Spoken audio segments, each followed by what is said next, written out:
Welcome to another class of Math with Mr. B. Today we'll be talking about angles. And more specifically, we'll be talking about three different types of angles. So after this video, you know what angles are and the differences between three types of angles. So first, what is an angle? Well, an angle is created when two lines meet at the same point. And I will show you an example. Let's look at my arm, actually my left arm. I see a vertical line and a horizontal line, and they meet at exactly at this point, the point that the arrow shows. So at that point, actually, an angle is created. And I indicated it, I showed it with a nice little square so you can see where the angle is created.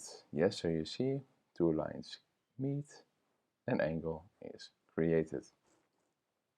So how do we indicate or show an angle? Well, we use these nice little bows to show an angle, right? So that you guys know, hey, this is two lines, this is where two lines meet, and because of this, an angle is created. Yes, but there's one exception. When we're talking about right angles, right? You see when a vertical line meets a horizontal line, that is the only time instead of a bow, we make a nice little square. All right, now let's talk about the three different types of angles. We start with the right angle. So a right angle is created when a horizontal line meets a vertical line. We can also speak of perpendicular lines, right? These lines become perpendicular when a horizontal line meets a vertical line, like we see in this little image. Now let's have a look at some real life examples. I see an apartment building, and in this apartment building I see many right angles. For instance, the bottom corner of a building, I can find a right angle there. But the same goes for every window and every door in this apartment building. And let's have a look at our laptop screens, right? Same case. I see lots of right angles there. And of course, we shouldn't forget to indicate them with a nice little square, right? We mark them like, hey, this is a right angle. I draw a nice little square there. All right. And let's have a look at the clock.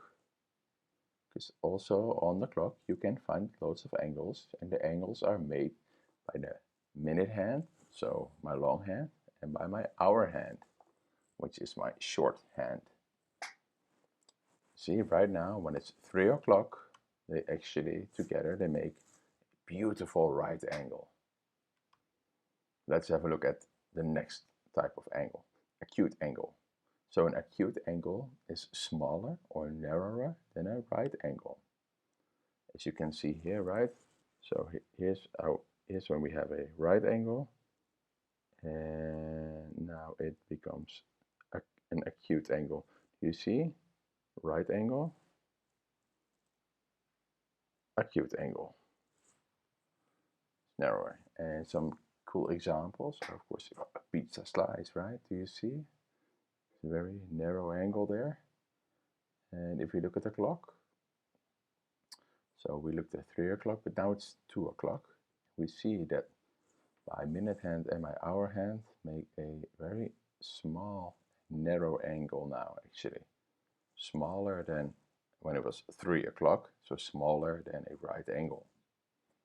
And the last angle we'll discuss is a obtuse angle. It's an obtuse angle. This one is actually bigger and wider than a right angle. You see? So again, we have a right angle, but now it becomes an obtuse angle. It's actually bigger. Right angle, obtuse angle, right angle, obtuse angle. All right, enough with the fun. Let's look at some examples. Here we have a comfortable little, what is it, a beach chair. And you see how its angle is pretty wide. It's wider than a right angle. That's why we call it an obtuse angle. And if we look at the clock again, I can also show you an obtuse angle. Because now, what time is it? All right, 4 o'clock. Let's look at my big hand and my small hand. Right now, these lines come together and it makes actually a quite big angle, a wide angle, right? So it's wider than a right angle. So it's 4 o'clock now. It makes an obtuse angle, and when it was 3 o'clock, it made a right angle. So there you see, the wider the angle, yeah, well, that if the angle is wider than a right angle, we call this an obtuse angle. So actually, every time you have a look at the clock, you can think, hey, is this an acute angle? Do my hands make a right angle, or do my hands make a obtuse angle, right? So look at the minute hand, the hour hand, and see what angle they make. That's that. Thank you for watching, and remember, the only way to learn mathematics is to do mathematics. Bye bye.